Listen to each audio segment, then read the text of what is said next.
बोलिए वृंदावन बिहारी लाल की, बोलिए आनंद कंद भगवान की जय।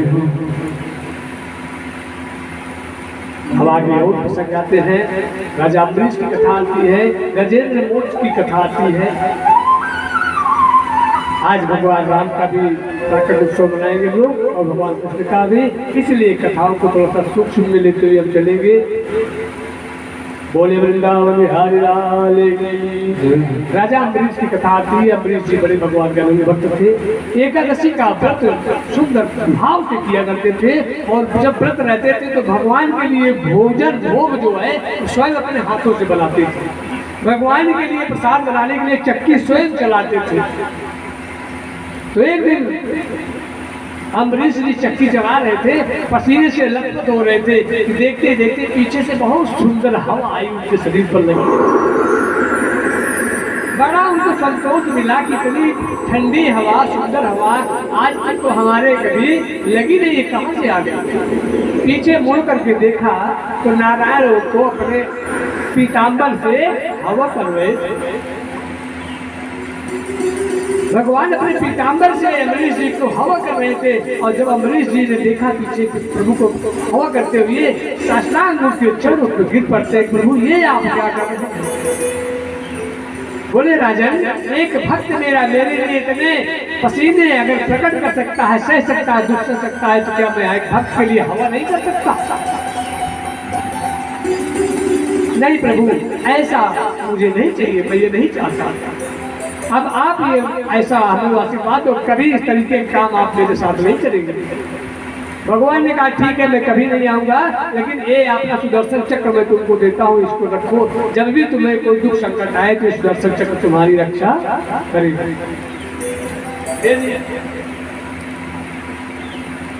एक दिन एकादशी आई, एकादशी का व्रत किया।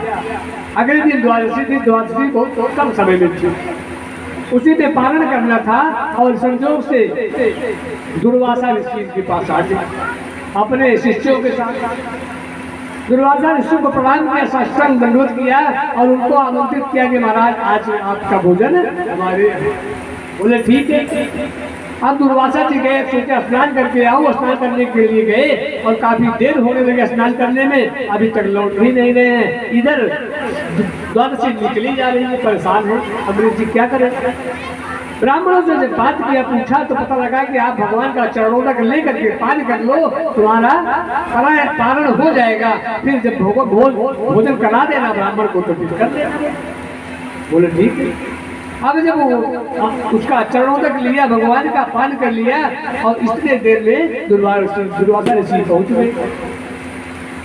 दुर्वासा ऋषि ने देखा अपने ध्यान से कि ये तो पालन कर चुके हैं। बड़ा क्रोध आया उनको और कहा कि मूर्ख, तुम जान नहीं हो, तो मुझे निमंत्रण दे करके तुमने इस तरह के पालन कर लिया, मुझे बताया भी नहीं। बड़ा क्रोधित होते, इतना क्रोध आया, उन्होंने अपने जटाओं से एक बाल को निकाला, पटक दिया। एक राक्षसी वहां पर कृत्या नाम की राक्षसी प्रकट हो गई और कहा आदेश प्रभु, बोले जा करके इसका संहार कर दो। कृत्या नाम की राक्षसी दौड़ती है राजा को मारने के लिए, लेकिन जैसे राजा को अम्बरीश को मारने के लिए दौड़ते हैं, तभी भगवान का दिया हुआ चक्र चल जाता है और कृत्या का सर घर से अलग हो जाता है। कृत्या का सिर तो अलग हो गया, लेकिन वो सुदर्शन चक्र अभी रुक नहीं रहा है। अब दुर्वासा ऋषि की तरफ दौड़ा।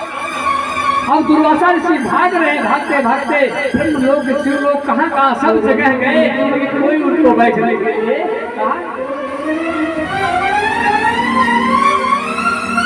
कोई उनको बैठने के लिए आसन नहीं दिया। सब लोगों को भगा देते हैं और भागते भागते सिर्फ नारायण के पास जाते।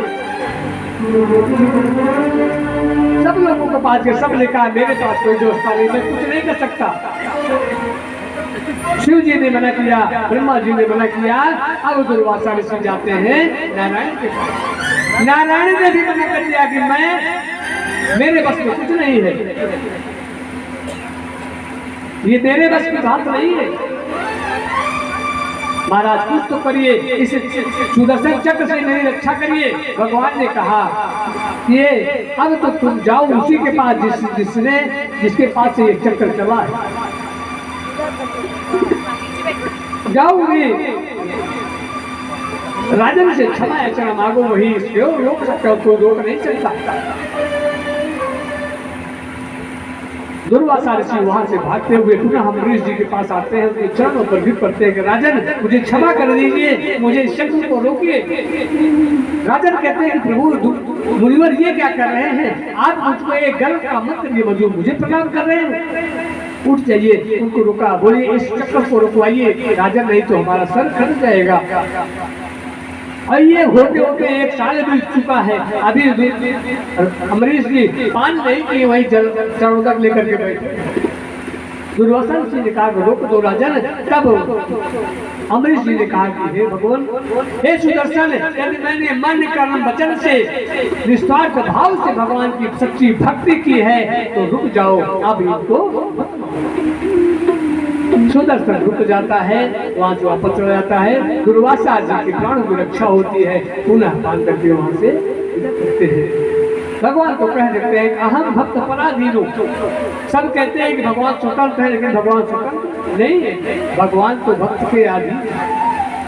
भगवान भक्त जो चाहता वही भगवान तो करते हैं। किसी ने ठीक ही कहा है कि भगत के बस में है भगवान, भगत के बस में है भगवान, भगत के बस में है भगवान, भगत के बस में है भगवान, भगत के बस में है भगवान, भगत के बस में है भगवान।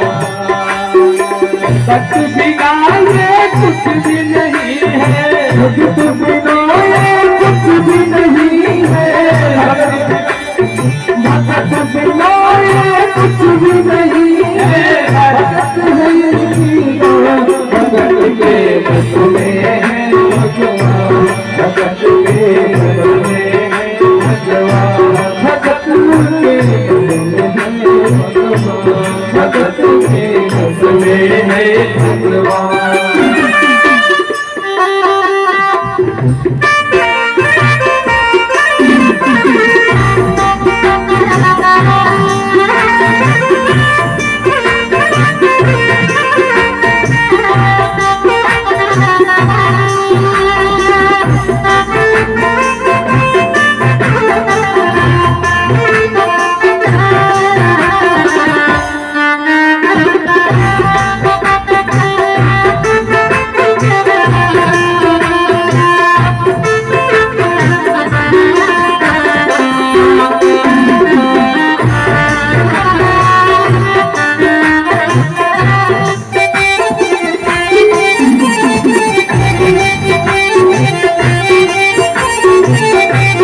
भगत के बस में है भगवान, भगत के भगत के बस में है भगवान।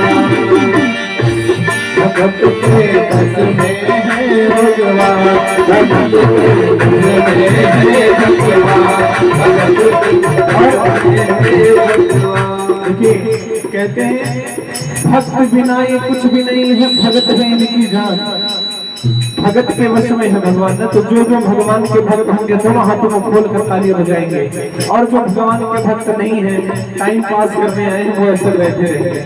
क्या भगत बिना ये कुछ भी नहीं है, भगत बिना ये कुछ भी नहीं है, भगत बिना ये कुछ भी नहीं है, भगत बिना ये कुछ भी नहीं है, भगत हुई भगत के बस में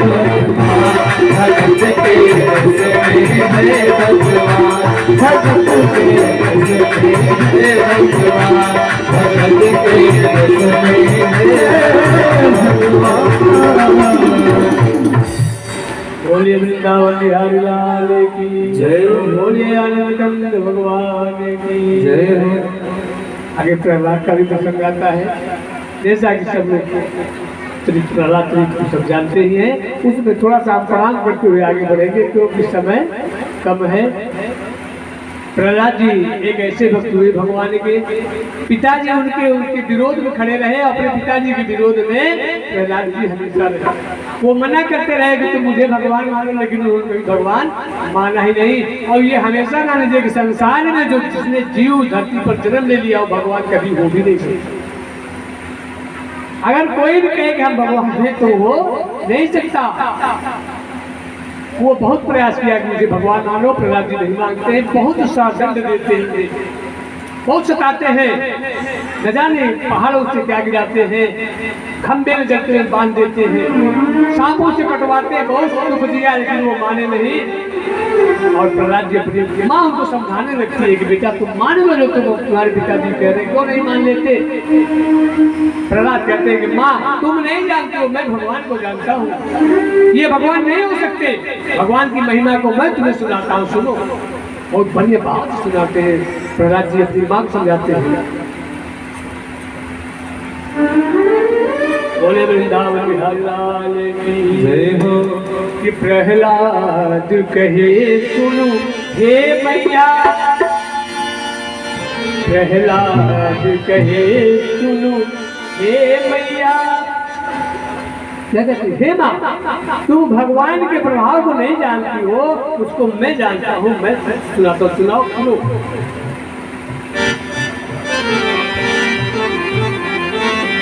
कितना सुंदर भाव से प्रकट करते हैं। प्रहलाद कहे सुनो हे मैया, मैं राम नाम नहीं छोड़ूंगा। प्रहलाद कहे सुन हे मैया, प्रहलाद कहे सुन हे मैया, मैं राम नाम नहीं छोड़ूंगा। मैं राम नाम नहीं छोड़ूंगा, मैं राम नाम नहीं छोड़ूंगा। प्रहलाद कहे सुन हे मैया, कहे सुन हे मैया, मैं राम नाम नहीं छोड़ूंगा। मैं राम नाम नहीं छोड़ूंगा। तुम नहीं जानती प्रभु के नाम की महिमा को, मैं कभी छोड़ने वाला नहीं। क्या है? जब मेरे पिता ने मेरे को, जब मेरे पिता मेरे को के पर्वत से गिराया, के पर्वत से गिराया। भगवान की ऐसी महिमा थी, भगवान की ऐसी महिमा थी, एक जाल बिछाया, एक जाल बिछाया।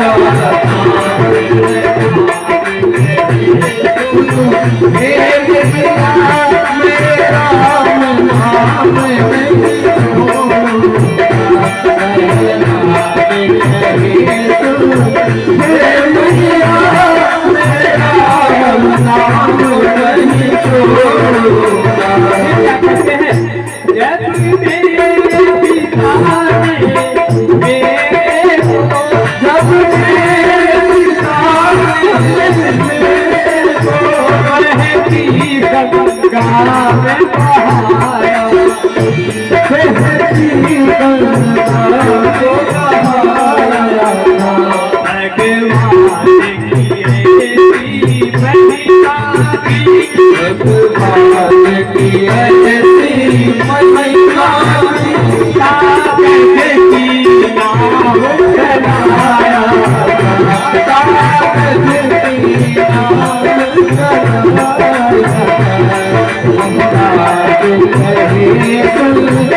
सच्चिदानंद भगवान की। बहुत समझाया लेकिन प्रहलाद जी माने नहीं। एक दिन उसको क्रोध आया उनके हिरण्यकशिपु को। उसने कहा कि अच्छा बताओ तेरे भगवान कहाँ है? इसमें भी है? बोले हे पिताजी इसमें नहीं, तुम में भी है, मुझ में भी है, हर जगह मेरे प्रभु है। बोले अच्छा दिखा तू क्या? खंबे में भी है, और जैसे ही खंबे में तलवार मारी भगवान रूप में प्रकट हो जाते। बोले नरसिंह भगवान की। पकड़ करके जल्दी से पकड़ते हैं हिरण्यकशिपु को। नरसिंह रूप में भगवान प्रकट हो गए थे। पकड़े हिरण्यकशिपु को अपने जंघों पे बिठाया। उसी बीच बीच दरवाजे पर दहलीज पर बैठ गए। जैसे मारने का प्रयास करते हैं हिरण्यकशिपु कहता है कि महाराज तुम मुझे मार नहीं सकते क्योंकि मुझे ब्रह्मा का आशीर्वाद है। बोले क्या आशीर्वाद है? बोले मैं ना घर बाहर मरूंगा ना अंदर मरूंगा। बोले ध्यान दो तुम इस समय कहाँ हो? न घर के अंदर हो न घर के बाहर हो, तुम दहली पर हो। फिर भी तुम मुझे नहीं मार सकते। बोले क्यों? बोले ब्रह्मा ने मुझे कहा था कि न तुम जमीन में मरोगे ना आसमान में मरोगे। बोले फिर देखो तुम न जमीन में हो ना आसमान, तुम मेरी जंघा पर बैठे हो। फिर भी तुम मुझे नहीं मार सकते। बोले क्यों? कि उन्होंने कहा था ना दिन में मरोगे ना रात में मरोगे। बोले अभी देख लो ना दिन है ना रात है, ये गोधूली बेला है। बोले वृंदावन बिहारी लाल। बोले आनंदकंद भगवान की जय हो। इस प्रकार से सारे को बताया। अंतिम भगवान ने उसके शरीर को भी दृढ़ किया। प्रहलाद जी से पूछा तुम क्या चाहते हो? मांगो। प्रहलाद जी ने कहा प्रभु मुझे कुछ नहीं चाहिए। नहीं कुछ मांगो। बोले यदि प्रभु देना चाहते तो मुझे सुख दीजिए कि मेरे पिता की दुर्गति न हो। बोले भगवान ने कहा बेटा जिसका बेटा तुम्हारे जैसा हो उस पिता की क्या दुर्गति हो सकती है? हो ही नहीं सकती। देखो आगे आगे तुम्हारा पिता क्या रहा है। इसीलिए बाबा जी गोस्वामी तुलसीदास जी ने लिखा है कि सो कुल धन्य उमा जगत पूज्य सुपुनी श्री रघुवीर परायण जिस कुल में भगवान का भक्त पैदा हो जाता है वह कुल चल जाता है। आगे आती है वामन भगवान के अवतार कथा। ये भगवान के नृसिंह अवतार हुआ। वामन अवतार की कथा आती है कि सारे राक्षसों ने असुरों ने एक बार देवताओं पर हमला बोला, सब कुछ उनकी छीन लिया। छीनने के बाद कहते हैं कि माँ उनकी देवताओं की माँ बड़ी परेशान हुई। देवता भटक रहे हैं। उन्होंने एक पयोव्रत का उपवास किया जिसमें उस पयोव्रत के प्रभाव से वामन भगवान का प्राकट्य हुआ। वामन भगवान प्रकट हुए। सब लोग दर्शन करने के लिए आए। सब ने अपना कुछ कुछ दिया। सबसे पहले उनका यज्ञोपवीत संस्कार कराया गया, कमंडल दिया गया, माला दी गई, मेखला दी गई, सब कुछ दिया। उसके बाद कहा कि प्रभु अब हमारी संपत्ति हमको वापस दिला दो। कुछ देना चाहते हो तो दिला दो। भगवान ने कहा ठीक है। भगवान वहां से चलते हैं। राजा बलि के यज्ञ कर रहा उस यज्ञ में जब पहुंचे तो राजा बलि ने खूब स्वागत किया, उनका सत्कार किया। बताइए ब्राह्मण किस लिए आए हैं? उन्होंने कहा मुझे कुछ थोड़ा सा वो चाहिए, दान चाहिए। तो आइए पहले भगवान को प्रणाम कर लेते हैं फिर आगे बढ़ते हैं। बोलिए वामन भगवान की कि मेरे प्रिय वामन भगवान तेरी जय होवे। वामन भगवान तेरी जय होवे। वामन भगवान तेरी जय होवे।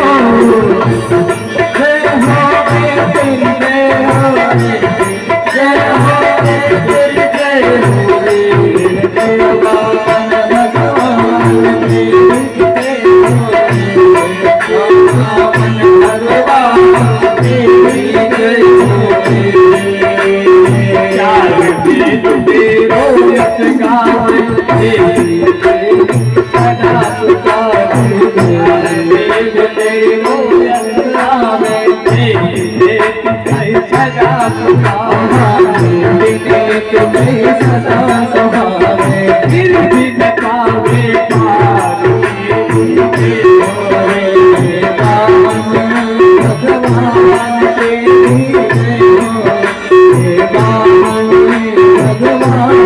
तेरी जय होवे।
सब मतवाले, भारत के हैं सब मतवाले, आकर हमको मार तेरी जय।